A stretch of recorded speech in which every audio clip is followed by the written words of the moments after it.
The infamous Julian Assange has made comments in the past related to the announced release of many of his controversial intelligence leaks. He has now stated that there will be UFO-related materials. Recently, Wikileaks revealed alleged compromised Department of Defense cable communications indicating that US armed forces may be in the midst of a secret war with UFOs. According to the sources that were revealed, there was an all-out alert issued by Air Force Space Command after the emergence of a large flotilla of airborne unidentified objects from the floor of the southern seas of the Antarctic. This armada of unknown objects headed toward Guadalajara, Mexico. It is said that Julian Assange has been falsely accused of sexual assault charges by authorities in Sweden, which resulted in his arrest in Great Britain. That one of his accusers, Anradine, has fled and is presently in hiding among the Palestinians, is a strong indication that the charges, according to those familiar with government tactics, is a ploy to silence Assange's evidence. US warplanes are said to have been deployed to meet a massive fleet of UFOs on the 10th of June 2004, and all radar systems intensified on the inbound targets. The massive fleet supposedly then resubmerged into the Antarctic oceans. Recently, another massive emergence of the unknown objects headed toward the southern tip of South America and flew over Chile. Experts say that the immediate threat posed by these huge displays is the dangerous waves they generate as they surface, which is capable of sinking oceanic vessels. In the most recent appearance of the UFO armada from the Antarctic Southern Ocean, one cruise ship was nearly capsized with 160 aboard, while another vessel was overturned with a crew of 60 with only 20 rescued survivors. This story was originally released by the European Times Online, which had reported that the Russian president was receiving intelligence briefings indicating that the US was involved in secret military confrontations with massive UFO formations originating from underwater bases in and around the Antarctic oceans. These events corroborate a number of other incidents over the past recent years. In 1991, a wave of UFO sightings swept over Mexico City during the widely awaited eclipse. The luminous objects were recorded by many handheld video cameras owned by citizens and offered to TV news crews. In October 13, 2010, the dramatic appearance of UFO activity over New York City caused the Air Force to shut down air traffic over the city for 24 hours. Thousands of witnesses stood spellbound as they watched UFOs in the skies over the city. Commonly known as unidentified submerged objects, USOs, there have been numerous reports over the last 4 decades of startling appearances of underwater objects suddenly emerging and harassing ships and aircraft. The late Ivan T. Sanderson, a well-known TV personality on animal behavior as well as a former intelligence officer during World War II, published more than one book on the subject, considerably ahead of his time. Friends close to him allege that he never gave up his research on USOs, and may even have been viewed as a dangerous nuisance by his former espionage employers. Sanderson contracted a rare cancer that ended his life quickly, like so many others who have been deemed inconvenient to sensitive government matters. A massive sighting of USOs terrified several people on the California coast. Police received phone calls from frightened citizens telling them of bright objects emerging from the Pacific and flying into the night sky at rapid speeds. There is a very curious and questionable history of Navy involvement and lost aircraft over the Antarctic continent that compels me to look further. I will keep you all posted. Thank you.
What the fuck is that, nigga? That's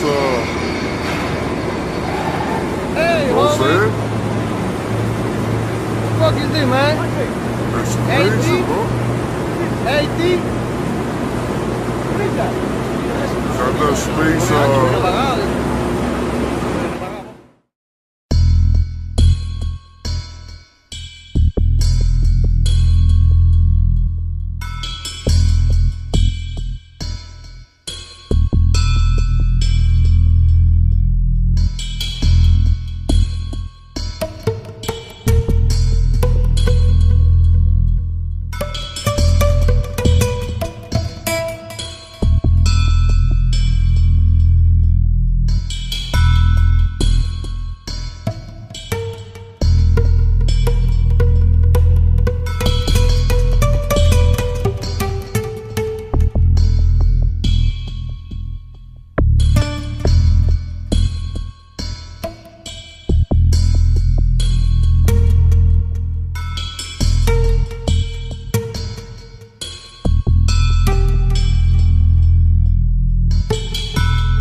Humanity stands at the threshold of speed,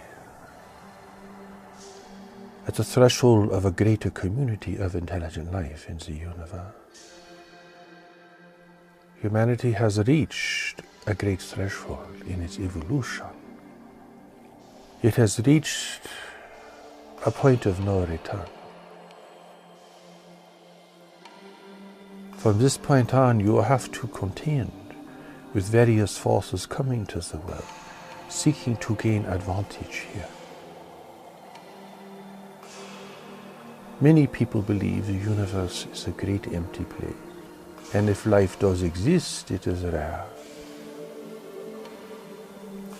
But alas, the situation is very difficult. You are emerging into a very competitive environment.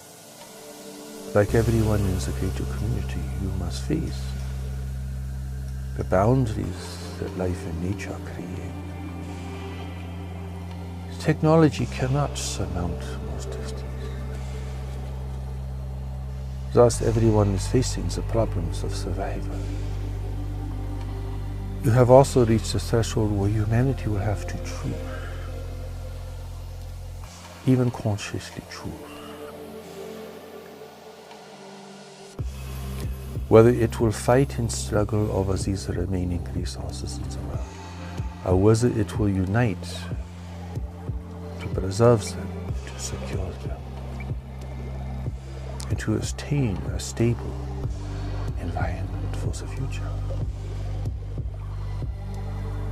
If humanity is to become a free and self-determined race in the universe, which represents your greater destiny, you must not lose your self-sufficiency within this larger environment. For there are three requirements for a race to be free in the universe. You must be united, you must be self-sufficient, and you must be extremely discreet. The Creator of all life has brought you knowledge and wisdom from this greater community, has sent a warning, a blessing, and a preparation into the world. It is here to prepare humanity for the greatest event in human history and the greatest opportunity for human unity and cooperation.